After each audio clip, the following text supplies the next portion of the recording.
All right, what's up? Friday afternoon, Friday morning still, I guess. I guess we're not all the way to afternoon yet. So if you're watching this past the Eastern time zone, where the heck are you? But let me know. So it can be afternoon for you guys. So, all right, 11 o'clock, somewhat on time this week. I mean, not really on time, 11:03 when we got started, but better than last week. I think it was like 11:15, 11:20 or something like way off into that.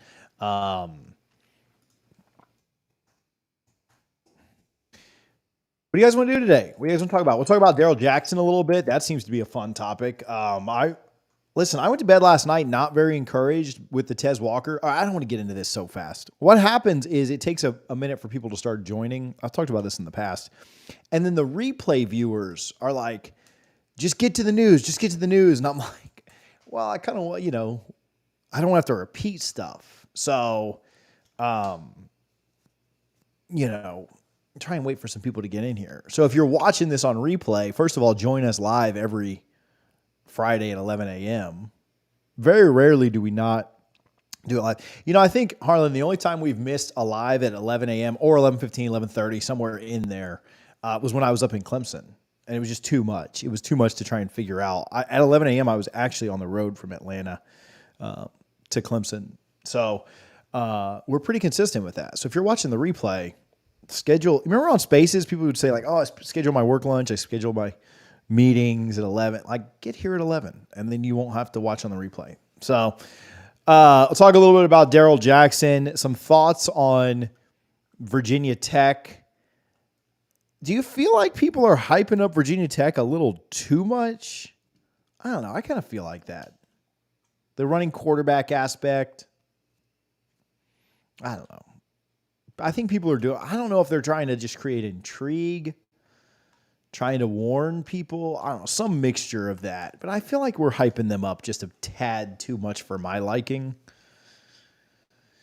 But we'll talk about that a little bit. Some recruiting news. LJ McCray in town. Got some thoughts on that recruitment. But let's get into some stuff. Oh, look at the day starting out with a super chat. Free DJ Fire Knowles. up the war chant and plant the spear. Knowles win. Knowles win. Harlan's going to yell at me. You're supposed to do the sound first and then talk, but I'm an idiot, so I just talked first instead. Seminoles 03, my guy, I think is that Austin? I think that's Austin, right? That's not Hunter. Free DJ, Knowles covering the first half. Vibes are high. Go Knowles. Yeah, I've got it. Or maybe that is Hunter. I don't know. I can't see from this far away. No, that's not Austin. Sorry. Austin, get out of here. I like taking that first half spread. Okay, I'm going to let you guys in on a little secret. I feel, idiot over here, TJ, feels like he's got Vegas figured out. When a spread is really high, Hunter, thank you for the love. I don't know if you guys bet. I don't know if you guys use the Prize Picks app, but you should be using that and use our code DFNS for a match. But when the spread is really high, I get worried about like a backdoor cover, right? And so I don't like us minus 24 because my thought is that Jordan and them are going to go out when it's like 41-10 and we're going to be up by 31 points. And then their starters score like 10 on our backups. And so we win like 41-20 and don't cover the spread. Like that's always my biggest fear with big spreads like this is that you get up to where you're covering the spread, and then the backups kind of give it up for you. And so that would make me so livid. It's not even funny. Now, I like the idea of the first half spread, and this worked really good for me against Boston College. Not against BC. Southern Miss, I'm sorry. Worked really well against Southern Miss, where I think the first half spread was like 13.5. And so I took the Noles to cover that because I wasn't sure they would cover the full game spread. Now, they did end up covering the full game spread. But for a little comparison, it's the same thing this weekend. Florida State's a 24-point favorite. They're a 13.5-point favorite at halftime. And I like the Noles to be up by 2 touchdowns. Now, the chance exists that you have something fluky happen. You have to kick a couple field goals. You get less possessions in the first half. I wouldn't say it's a lock, but I like the Noles to be up by 2 touchdowns at halftime. So to me, that feels safer than the 24-point full game spread. So I don't know. Again, I'm the idiot that thinks I have Vegas figured out. They're the ones building absolute, palaces out there in the desert, and I'm the one that's sitting out in my garage in the office. But, that's my, it's the guy like doing all the math on the chalkboard, like trying, I got Vegas figured out. That's me right now. But anyway, take the Noles first half tomorrow. All right, Isaac Hart. Touchdown, Florida State. Touchdown, FSU. $10 super chat. My guy with the dog waving the Japanese fans all over the place. My guy. Go Noles. Got to work or I'd be there. Hey, we need support from home too. If you're not at the game, listen, I think this is a good rule. This is what we should do. Every time you can't make it to a game, just like send $15 to the Battle's End. Or like whatever your game ticket. Oh, this is a good one. Whatever the face value of the game ticket is, just pay that to the Battle's End. Like if you can't make the game and you still want to support the team, take whatever you would have spent on a game ticket, 35, 40, 50 bucks, whatever, and give that to the Battle's End. To me, that's a good idea. I just thought of that. I think Ingram's going to love that. You want to support, I wish I could be there. I got this, I got that. Okay, well, you ain't got to spend what you would spend on a hotel. If you did that, we'd have the #1 recruiting class every year. Shout out to hotels in Tally that are insane. But whatever you would spend on a game ticket, just donate that to the Battle's End. I feel like that's a good idea. Harlan, you like that or no? Harlan likes it. He's not going to the game tomorrow, so that sounds like he's donating to the Battle's End. So he shouldn't have shook his head yes on that. Yeah, so you're welcome. There's at least $100, Ingram. Oh, Harlan bought a pullover. Did you get an extra large? You're big, man. They're out of the largest. So, all right, shout out to Battle's End. Let's get into stuff. We'll talk a little bit about D-Jax. Thank you, Isaac, for taking the lead down there. I'm good with some wars going down there on the bottom to see who wants to be #1 today. Little Darrell Jackson talk, some thoughts. Obviously, you saw the NCAA come out yesterday with the Tez Walker info.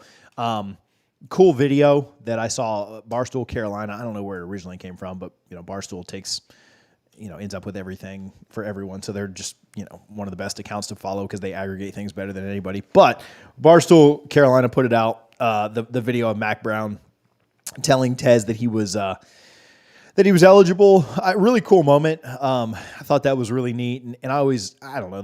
We see these guys as like football players, but it is important to remember that they are actual people, and it's good to see some of that emotion. I can't imagine the amount of relief that was felt in that moment, and really cool moment for Tez. Obviously, as Florida State fans saw that, their first thought, understandably, was Darrell Jackson. And Florida State fans weren't the only ones to think that. I saw J.D. Piquel of On3 immediately tweet out, okay, now let's go get Jackson playing too. Let's go get him eligible. Let's go get his waiver approved. So when that came out yesterday, I spoke with a couple of people, and I didn't feel super confident that anything would change. For those that aren't aware, the situations between Tez and D-Jax are a little different. Tez's 2020 season, he didn't play in because it was canceled due to COVID. And so, though he had transferred twice, he actually hadn't played in two different places, whereas obviously Darrell had it at both Maryland and Miami. And so, a little bit different. Again, do both arguments have merit? Do both arguments, probably deserve to play? Absolutely. Like, I don't think you'd say like, oh, Tez deserves this more or less, or Darrell this or more or less, whatever. But they are different situations. And what was interesting was seeing the state of North Carolina basically threaten legal action. Hey, if you don't do this, we're going to sue you. And I don't think that's something that the NCAA wants. The NCAA did lie yesterday, which I thought was very interesting, in saying new information has come to light. North Carolina, the NCAA, oh my God, they're the worst. They can just never be wrong, right? Like, oh, we weren't wrong. We didn't get this wrong. North Carolina just sent us new information, and we were able to reconsider their argument. To which North Carolina, shout out Bubba Cunningham, who we've called out before on this show with some of his statements on Florida State and conference realignment. But shout out Bubba Cunningham for basically coming out and saying, like, no, we did not submit any new information. These a-holes just finally are doing the right thing. So the NCAA comes out, lies, says that new information was presented. That new information was the state of North Carolina saying we're going to sue you if you don't fix this. And yeah, the NCAA doesn't want to be caught up in a lawsuit for telling a kid that they can't play. Now, I went to bed yesterday after talking with a few people and did not feel very good about this having any impact on Darrell Jackson's waiver. I know that Sonone said that too over at Knowles 247. I don't really know if others echoed that sentiment or not, and I don't really care if they did because I don't really value what they have to say. But I do know that Sonone said that, and so I value what he has to say. I think he's been pretty plugged in on this situation. And I felt the same way. I didn't think that this was going to have any impact. But I woke up to a couple of messages this morning. You've also seen Mr. Petronas on the timeline saying that, like, hey, we're taking this pretty seriously. We're about to move on this. And I am a little bit more optimistic now. Now, I do think that the situations are different. And I'm not sitting here telling you that I think it's a slam dunk. It's definitely going to happen. But there's certainly more optimism in the folks that I'm talking with now than there has been in months, right? I think there was optimism back in, February, March, April. But there's more optimism now that Darrell could get approved at some point this season before the postseason after this Tez Walker information came out. Based on my understanding, and I'd love you guys to comment if I'm wrong on this, there were only 2 waivers that were applied for and denied in the scenario, and it was Tez and Djax. If I'm wrong on that and there were more, just let me know down in the comments. I'm happy to retract or correct that. But I believe it's going to be a pretty tough situation for the NCAA to do one and not the other. Now, does that happen today? Does that happen tomorrow? I don't think so. I don't expect Darrell to play tomorrow. But would I be shocked if that happened next week? Absolutely not. Would I be shocked if that happened before Duke? Absolutely not. If I had to bet on it right now, I'm leaning towards Jackson being back by that Miami game. And that's not it just feels like it, if this took about a month from now, we'd have him cleared and ready to go. Does that mean that's what's going to happen? No. Does that mean you run to the timeline and say TJ said he's back for the Miami game? No. I'm sure some of you will, but that's just where my mind is at with it. I spoke with a couple of people not connected to Florida State that do have some legal standing, I guess is maybe the best way to put it. Some people in politics, and just kind of asked, like, hey, do you think the leg that we have to stand on is similar to UNC's? And they said it's obviously a different situation. It's a different state. It's a different process. But if we were to follow that path, it would be pretty crazy for the NCAA to not, to basically come back and say, like, no, we're not going to do this. And then what is the state? We threatened, big picture, we threatened to sue, and the NCAA says, go ahead. Does the state follow through with that? Does the state really sue? In that scenario, I think a lawsuit takes too long, right? I'm not an attorney, but based on my understanding, if you were to threaten to sue today, or if you were to file a suit today, the NCAA would have 30 days to respond to that. Well, at that point, you are into November. There are 4 games left on the schedule. And so by the time anything was set up in court, the season's going to be over anyway. So if the NCAA says, go ahead and sue us, what is that going to avail? So you would need to threaten to sue and the NCAA to cower like they did against UNC. Will they do that? Yes or no? I don't know. That's the tough part, is the NCAA might just say, okay, sue us. Bring it on. We're good with that, Florida State, or, state of Florida, or whoever it would be. Sue us. And if that happens, I don't think there would be a resolution on that fast enough. I don't think you would get a final result as quickly as you would like, or as quickly as would be relevant. So that's my thoughts on Darrell Jackson. I want him back. I hope he's back. I honestly think that, he's got the highest ceiling of any defensive tackle on the roster, and that includes the stars that you've got there.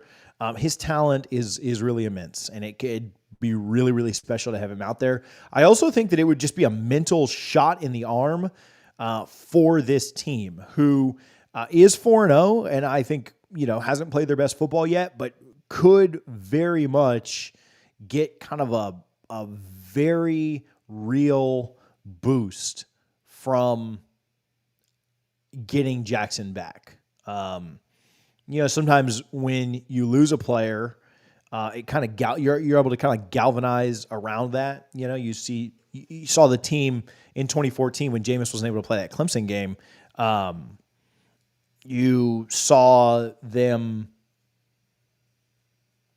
kind of play to a different level because he wasn't there, because their leader wasn't there. And I think the same can happen the other way. You get a guy back that you weren't expecting or you told wasn't going to be able to play, kind of maybe galvanizes the team in a positive way as well. So, all right, what questions we got? Who wants to go and take Isaac's spot down there at the bottom? How's you guys' Friday going? Anybody going to the game? Anybody coming to the tailgate tomorrow? Anybody trying to hang out? Harlan, nobody took us up on our offer on Wednesday night. The next person to buy a tailgate ticket gets a BOGO. So if you're looking for a tailgate ticket and you don't want to spend the money, you do get a BOGO on tickets this weekend. We had somebody buy an extra one. They didn't want a refund. They just wanted to give it away. So if you're thinking about coming to the tailgate and you just don't want to spend the money because you're cheap or whatever the situation is, this payday Friday, first Friday of the month, you can go get a BOGO by just going and buying one right now and then shooting me a message on social media, and I'll give you another one for free. Link is in the description. We will be out there tailgating with my buddy Homer and Amy from Detonate on the Rocks. They are bringing some bourbon by, so we are going to have a good time out there for sure. Make sure that you don't miss it. We're tailgating right in front of Doak over at the Heritage Fountain. I saw you're not allowed to get in the other fountain anymore, but can you still get in the Heritage Fountain? I don't know that you would even do that. I don't even know that you can. Do people even get in that one? Get in that fountain instead. No, you're not supposed to get in either fountain. Let me not get Florida State upset at me. All right, we want to talk about Virginia Tech. Or where do we want to go next? What's most important next? You guys tell me what you want to talk about. Let's talk a little bit about Virginia Tech. I feel like okay. I think the best outlet to get sports and news coverage. How much are your tickets? Tickets for the tailgate are $50 each. Comes with all you can eat, Guthrie's, all you can drink, beer and liquor, shade, TVs for the games before and after, as well as clean bathrooms right there at Dick Hauser right next to us. That's probably the best part of the whole thing. So go check it out.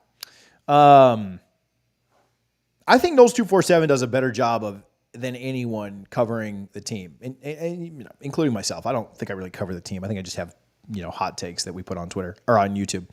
But I watched their is Virginia Tech worrying us or whatever, and I don't know. This is not me crapping on them. I think they do a great job, and their film breakdown is phenomenal. But I for some reason I'm just not worried about Virginia Tech. I don't mean that I don't know. I wasn't worried about Boston College either, and that almost cost me, but I'm just not at all concerned there. Okay, let's do this. In the comments, I appreciate you guys for showing love in the comments today, but in the comments, what is your worry level? 1 being not worried at all, and 10 being I think we're going to lose this game. I'd love that. So 5 would be I'm moderate, in the middle. So what's your worry level? Dude, Harlan's at a 6. I don't know if they could hear you or not, Harlan, but I just said it for you. Harlan's at a 6. Now I'm at a 1, maybe a 2. Okay, so let's do this. Worried about the result. Now, I guess you could be worried about us not playing well, but are you worried about this result at all? I don't know. Am I disrespecting Virginia Tech too much? This team didn't they lose to Old Dominion? Harlan, what was their schedule? They beat Old Dominion, very impressive win. They beat Pittsburgh last week. Maybe a lot of people are kind of freaking out because of that. They did sneak by Old Dominion. They lost to Purdue. They lost to Rutgers. They lost to Marshall. And then they did beat Pitt last week. So I guess maybe that Pitt game has people worried. But yeah, I think that a home crowd in Doak Campbell, Sellout, 4-0, afternoon game. So you don't, oh, it was noon or none of those excuses. You had the bye week to prepare. PTSD from the last time that Virginia Tech came is a valid, possible excuse. But this is not the Willie Taggart era anymore, boys. Like I think we're in good shape here. Like, are you, I like that. Game reminds me of the BC game last year. Yeah, I think this is a game where Florida State, just from the opening tip, it's basketball, from the kickoff, goes out and asserts dominance. Now, could they play poorly?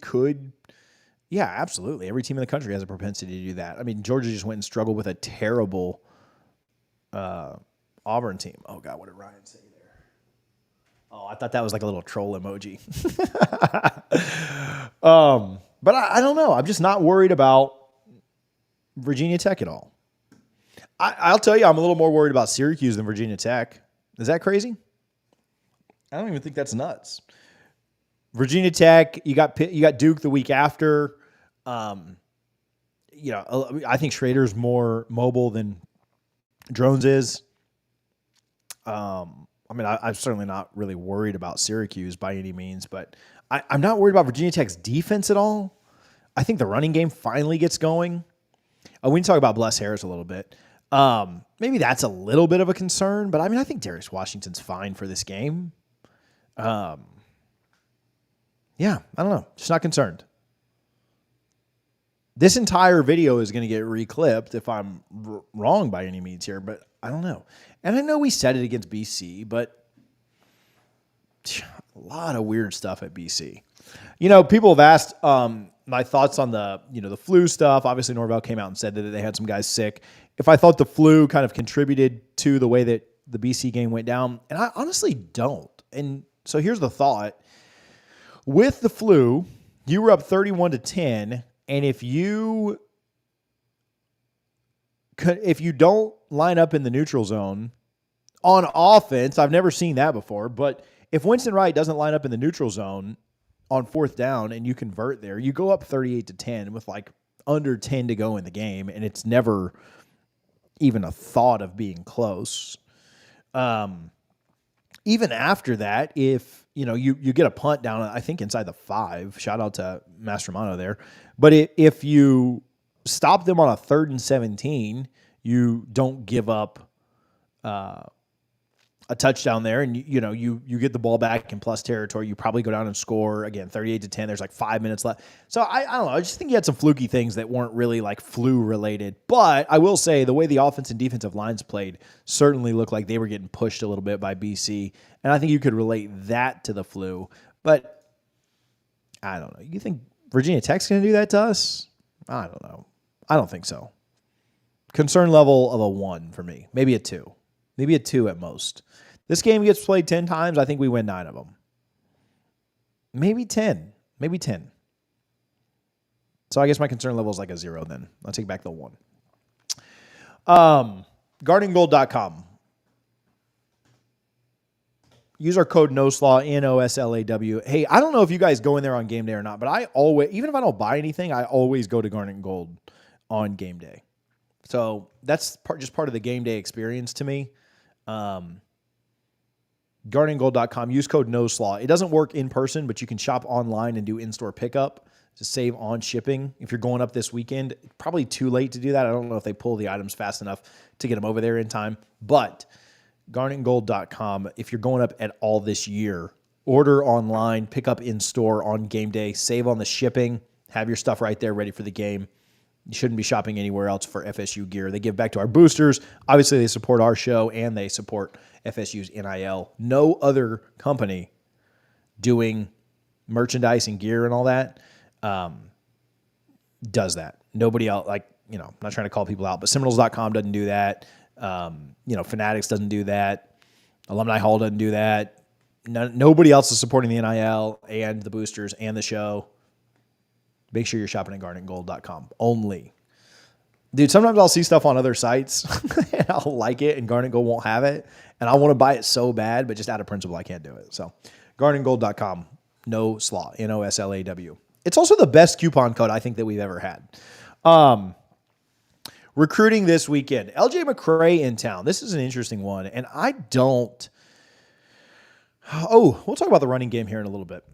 I don't have any new takes on the running game, but I'll just regurgitate the same information that I've been saying on it. LJ McCray in town, and I'm not overly optimistic on LJ McCray. LJ McCray in for his official visit. Sounds like he's deciding soon, I think by the end of October. I think his birthday is like the 14th, if I remember correctly. It's certainly coming up soon.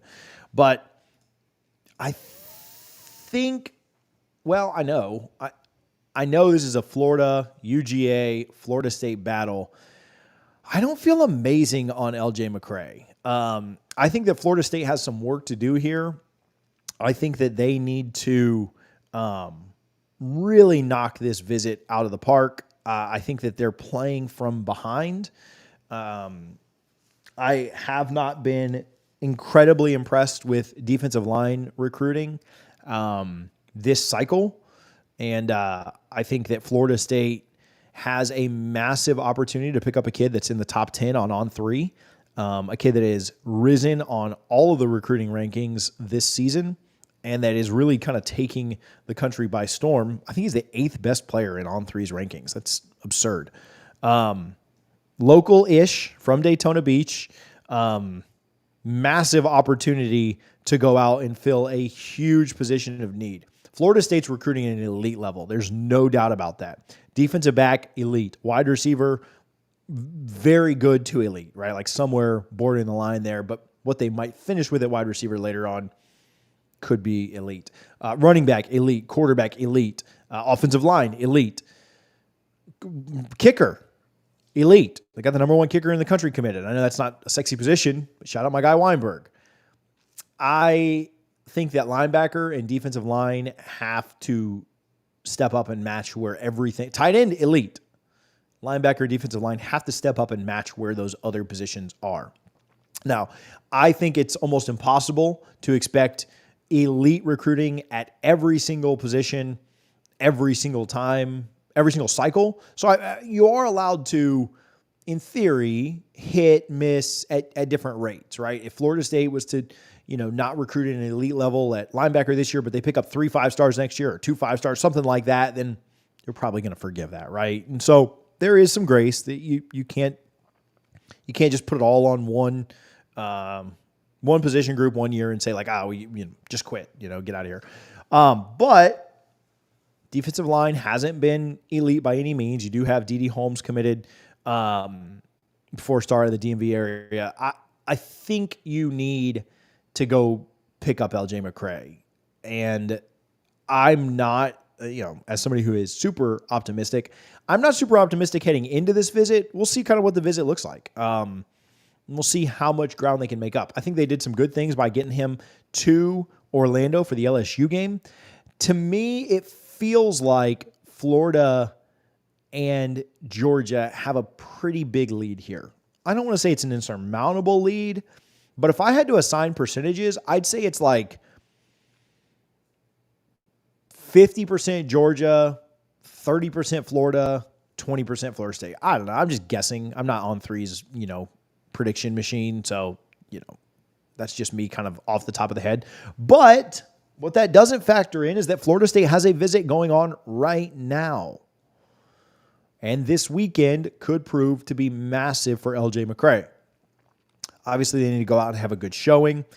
I think he's the only official visitor. And so I don't typically love in-season official visits for a couple of reasons. Number one, you just get less time with the staff because they are obviously preparing to win the game. That is the most important thing out of this weekend. You get LJ McCray, but you lose the game, then none of that really matters. But yeah, if they can find a way to make a massive impression, do some really good things with LJ, put themselves in the fight, we'll see. We should have pretty good news coming out of that. I've got a couple of guys that are pretty closely connected with that recruitment and should be around a little bit this weekend.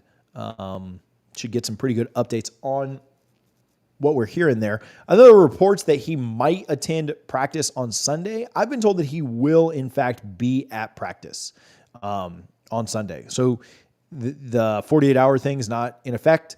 I believe that he can stay and will be at practice on Sunday. So staying through the weekend is huge. I think that's the first step in the right direction with LJ McCray. So we'll kind of see how all that turns out, what they're able to do, what kind of impact they make on him. At the end of the day, I really like Georgia. I like what they're doing. I think they're in a good spot to land most recruits that they go pretty hard on.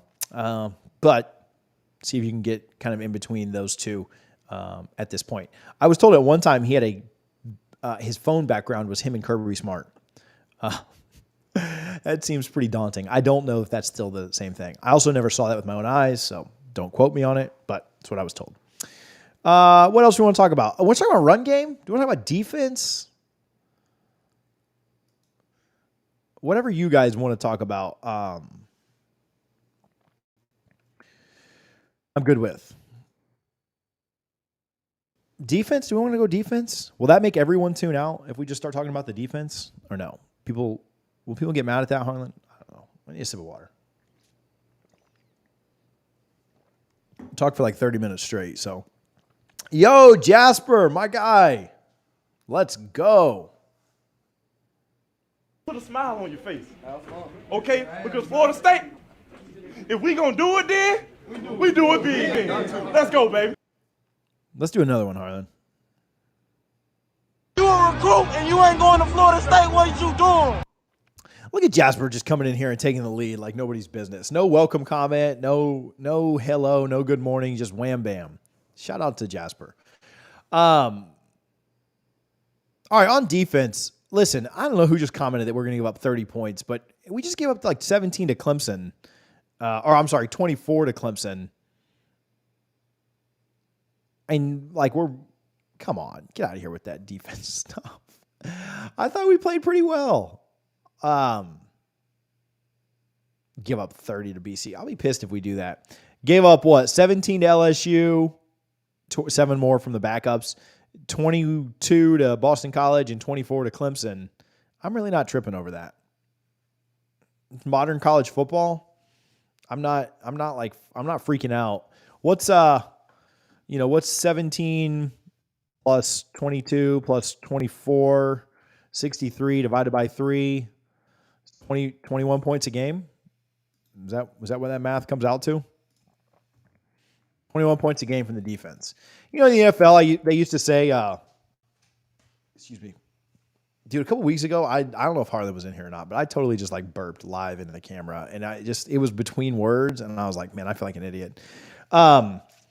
21. You remember in the NFL, they used to say, I remember watching the Bucs, they used to say like, hey, if you just hold them to 17, we're winning every game. And the Bucs defense was good. Like they used to do that. But I mean, holding teams to 21 points a game is good. Like I know that we don't love the bend don't break defense. I know that we want the defense to be elite. I know that you want to go back to 2013 when we were holding teams to 11 points a game. But we realize that's just not realistic, right? Like in today's football, like holding teams to 11 points is somewhat unrealistic. I don't know how many teams are truly doing that. What has UGA done? UGA football schedule. Like they're not holding teams to 11 points a game this year, are they? UGA's certainly got what's thought of as the best defense in the league. I don't necessarily know that it is. But against Power 5 competition, South Carolina 14, UAB 21, Auburn 20. So they're pretty much doing the same thing. 14, 20, and 21. They're holding teams to like 17 points a game. Well, we're giving up 21 points a game. I know that we hate the idea that we play bend, don't break, and we want a 3-and-out on every single drive. But I don't think the defense has been the problem this year. Defense certainly. Oh, and I was thinking earlier why I kept saying Clemson, 17 against Clemson. They gave up 24, but they scored 7. So that's a net 17 against Clemson. So that average is actually even a little bit lower. It's probably like 19 points a game if you consider the touchdown they scored. And I get it. But this defense is giving up 10 points a game more than the 2013 team did. If they give up 21 points a game the rest of the way, we're going undefeated. right? There's nobody holding us under 21. So I don't know. I just can't stress about the defense just yet. Held a really good LSU offense down. Played bend, don't break. Gave up a lot of yards. I get it. Gave up a lot of yards against Clemson. I get it. You played bend, don't break. You got fortunate with the sack.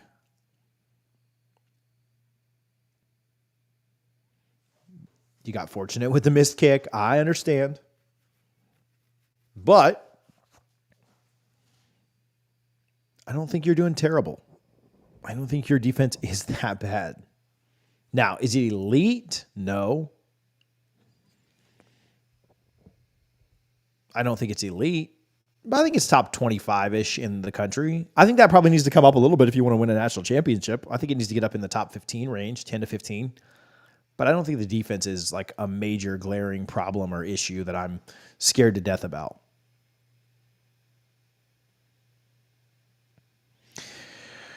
Oh, man. On offense, I want to know what happened to our counterplay. That's a good question. Let's talk about the running game a little bit. What happened to the counterplay? Your tackles have been hurt all year. Robert Scott's been out. Bless Harris. Oh, we'll talk about Bless Harris in just a minute. Bless Harris probably not going to play this week based on what I'm hearing. If he does, great. But, you know, he was sidelined with an injury this week a little bit in practice. I wouldn't be surprised at all if Washington played. What happened to the counter is you've had offensive linemen get down all year, and you've played two of the top 10 defensive lines in the country. I talked about this a little bit. I think I've talked about this twice now, so sorry for being repetitive, but FSU stats 2023. Let's look at like a game by game while we're pulling this up. Yep, here we go. Rushing. Oh, I want like team stuff. Team stats. There we go. Man, Clemson just played the run really, really well. And I don't know how else to say that, but Clemson was really freaking good against the run. I mean, they just were.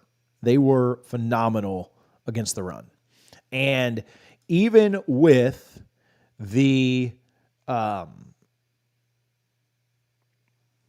people ask why wasn't Jordan pulling the ball? I don't think he could pull the ball.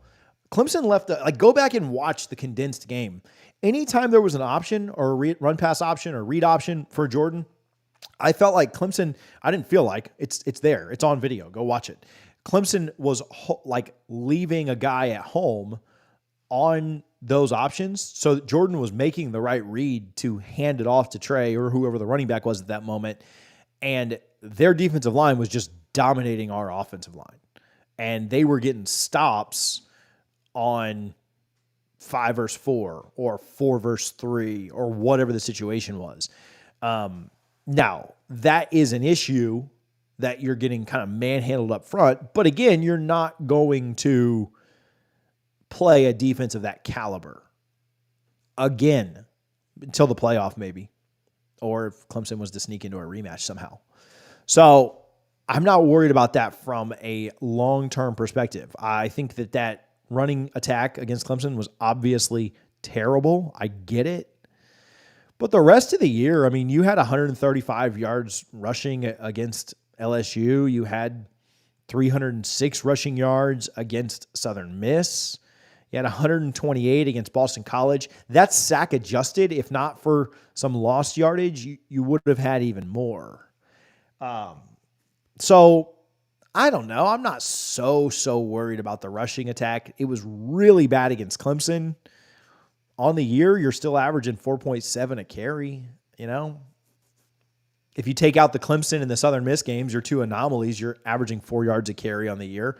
That's not great. 4 isn't like enough. I get it. But I'm hopeful and fairly confident that you'll see things going back the right direction running the ball this weekend.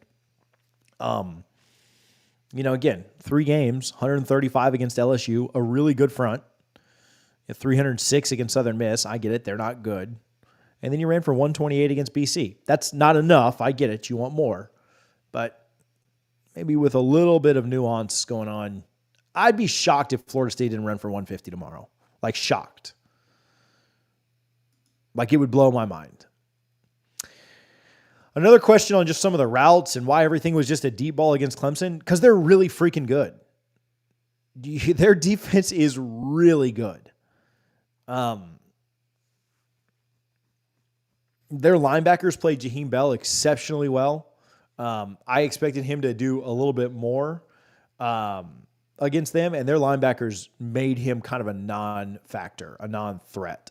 But you look at how he played against Boston College, how he played against Southern Miss, how he played against LSU. We were hitting the slants. We were hitting the crossing routes. We had a lot more comebacks. We had some out routes.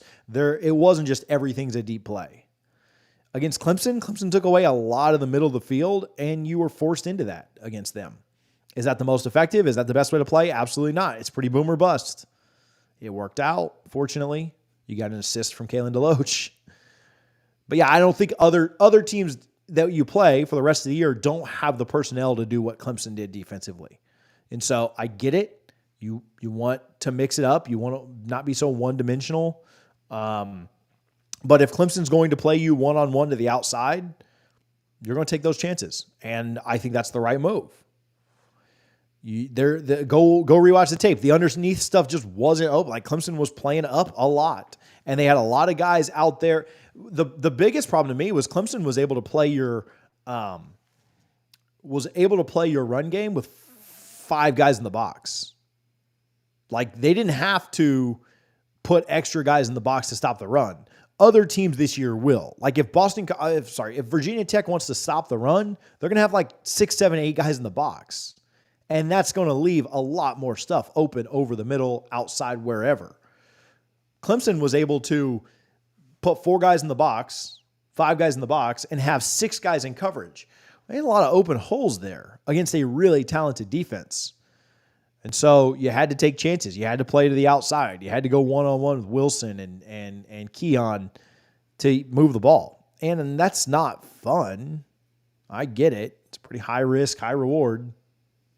It's low risk, but as far as completing it, it's lower chance of it getting done. But I'm not worried about that. I'm not worried. Now, if we look like that against a bad team of Virginia Tech, yeah, it's a problem. But I'm not going to base my entire thought on this offense, on how you looked against the best defense you're going to play. Thoughts there. All right, Bless Harris, banged up on Tuesday, was told about it, put some info out on Wednesday that he did not practice on Wednesday. I don't have an update on how things went yesterday. Practice was closed. If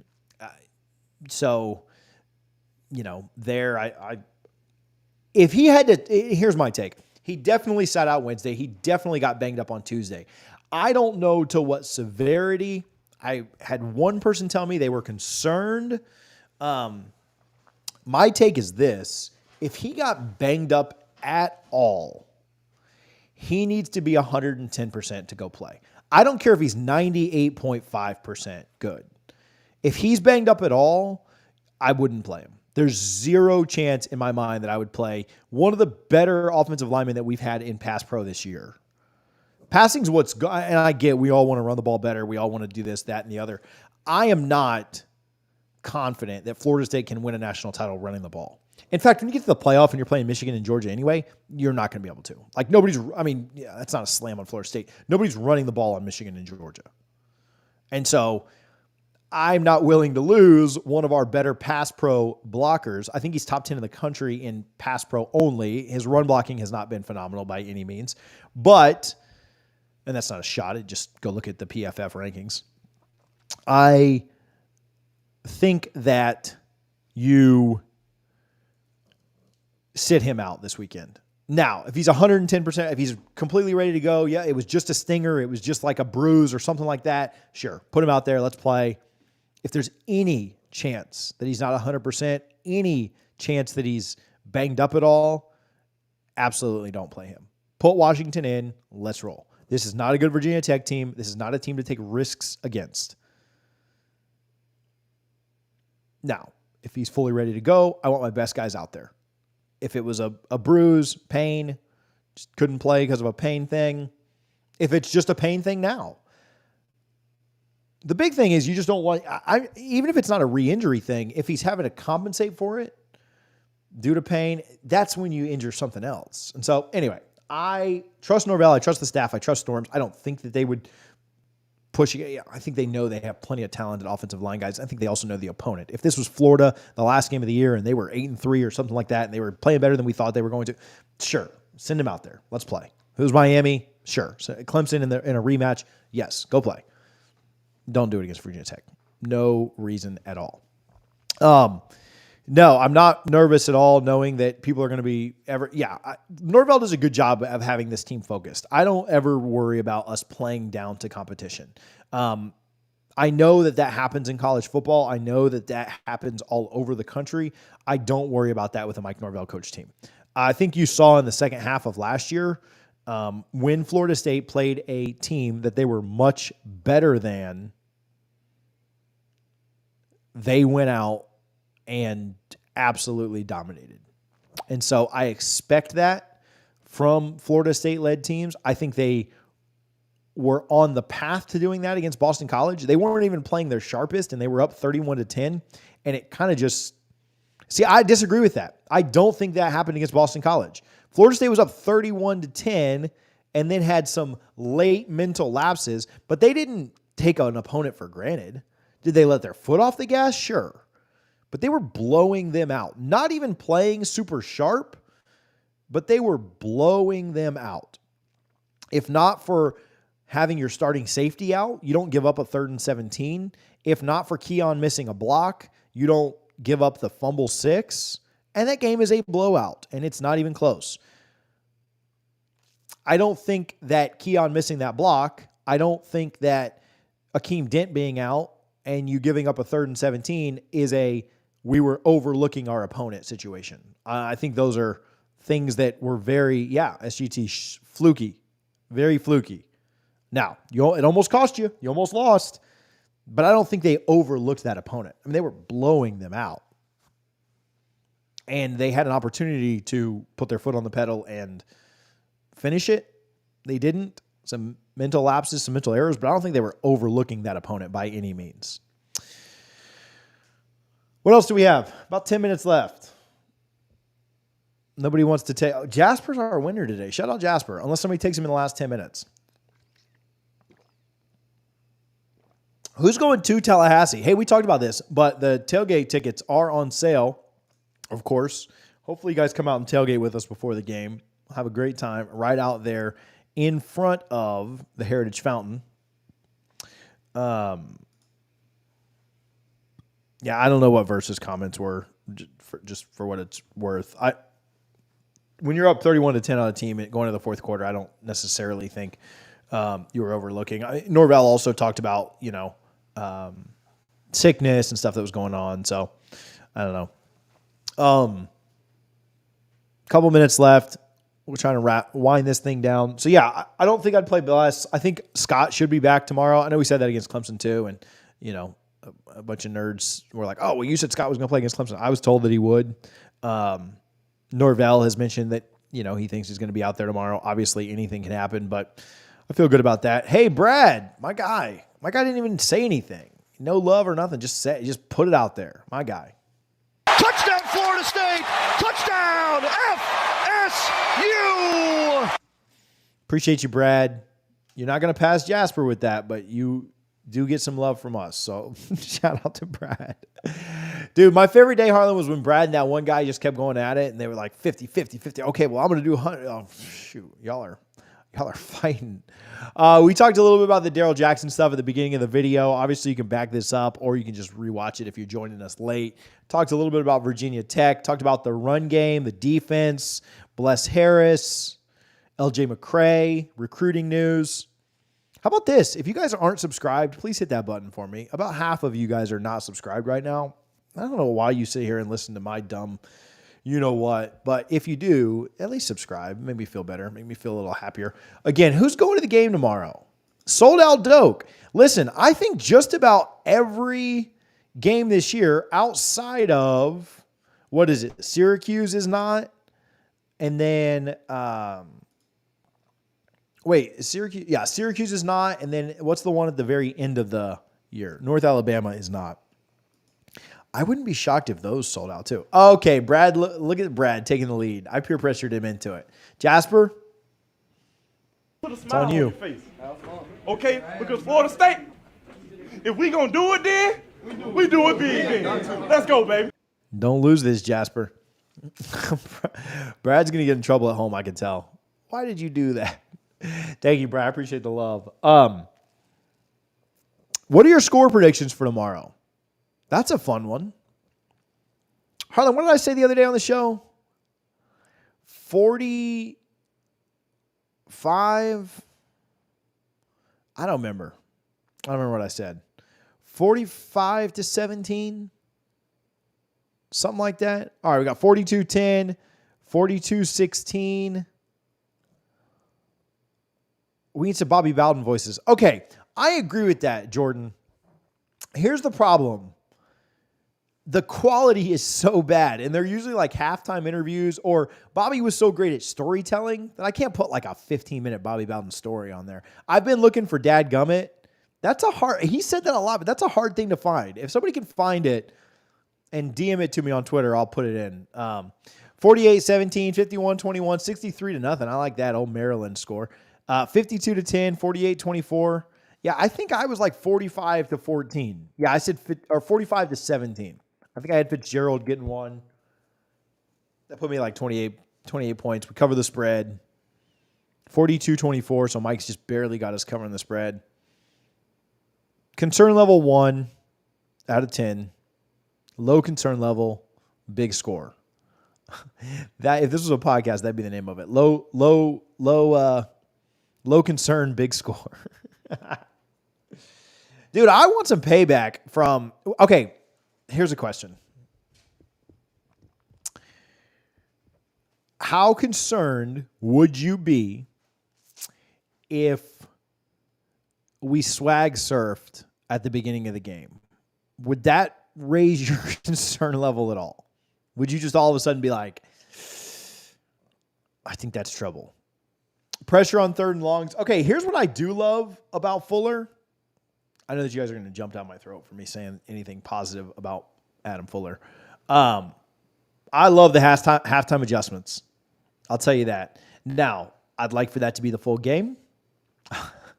I absolutely would love for us to, whatever we're doing at halftime, I'd love for that to be the full game. But I love what we do at halftime. I think it's phenomenal. He might be the best in the country at halftime adjustments. Kirby's up there too. But he's really good at halftime. I'd love to see more pressure in the first half. I think for some reason it feels like we almost save that for the second half, which has been working. I'll give it to you. And, you've been, halftime this year, you've been down by 3 to 2 really good teams, and then the other 2 halves you've been winning. So, but why don't we just not suck in the first half? Yeah, I'd like that. I'd be good. That's hilarious. Put that on my tombstone. Why don't we just not suck in the first half? No, I agree. I don't know if it's like kind of a feeling them out thing. Like you don't want to play your cards too early. Okay, tinfoil hat here. What if, and I don't think we're, what's the movie? White Man Can't Jump. I don't think that we are hustling in the first half. Like, I don't think we're throwing the first half. But what if the thought is like, hey, we're not going to show our cards so early so that they don't know what to adjust to in the second. Like, we want to make the adjustments at halftime. So if we had the other team thinking that they're fine, we don't show all the blitzes, we don't show all the pressures, we don't show all the exotic stuff that we're going to do second half, they can't adjust to it. So we don't want to show everything that's in our... Again, I don't think we're throwing the first half or like, oh, let's let them gain confidence to... Okay, so it's not that kind of thing. But what if we're just like, hey, we're going to play kind of vanilla first half so that they can't adjust to it at halftime. They can't go in the locker room and say like, oh, here's what they're doing, diagnose it and get around. Maybe that's a thought. Maybe that's why we play a little more vanilla in the first half, a little more bend, don't break. And then second half is the onslaught. Hey, we're better than you. We're going to go out and show it. Now, of course, would I like that for the entire game? Absolutely. Does that carry any weight? Am I crazy? Am I crazy for thinking that? Like that if you brought everything out in the first half, they could adjust to it at halftime and then you wouldn't be the one to make the adjustments? I mean, because, like, what's the worst case scenario? What's the worst case scenario on Saturday in the first half? We come out and play really vanilla on defense, and we go to the half with, like, a 24-14 lead? Like, is that the worst case? And then we make all of our adjustments at halftime, and they don't score another point until the backups get in? Would you take that trade? Like, if I told you that, like, hey, you're going to be pissed off at halftime because we're only up 24-14, but then the final score is going to be 45-17. Would you take that? I mean, I would. I mean, I don't want to give up 14 points in the first half, but I mean, I wouldn't be upset if that's the way it played out. I don't know. Maybe I'm crazy. Maybe I'm just making stuff up. But I mean, against Clemson, you gave up 17 points in the first half. Like, I don't think that's great, but like that's not bad by any means. You're gonna expect more out of your offense. But if you'd have gotten one more touchdown out of your offense to make it 21-17, we all go into that Clemson half like high on life, top of the world, excited, ecstatic, everything else. So I don't know, not too concerned there. All right. thegramco.com. Make sure you're shopping there for any of your Delta 8 needs. Again, garnetandgold.com. No slaw is the code at Gramco. It's TJ25. They got a bunch of new stuff coming out. Excited to tell you guys about that. I think the Noles go out and get a big win tomorrow. 5-0, 45-17 final score. FSU wins. I'll be at the game. Hit me up if you're going to be there. Hit the comments. You can also email me, tj@doublefriesnoslaw.com. Tickets available for the tailgate, doublefriesnoslaw.com. They're in the store. You can message me on any social media. If you comment, I wish there was a way to DM through YouTube, but there's not. So if you comment, shoot me your email or whatever, I'll reach out to you. Appreciate you guys for the love. Appreciate you for the support. We'll be back on Sunday. Can't imagine we do any content tomorrow unless we go live from the tailgate, but that's unlikely. So we'll be back on Sunday. Recap this win. Talk to you then. Go Noles. Love you.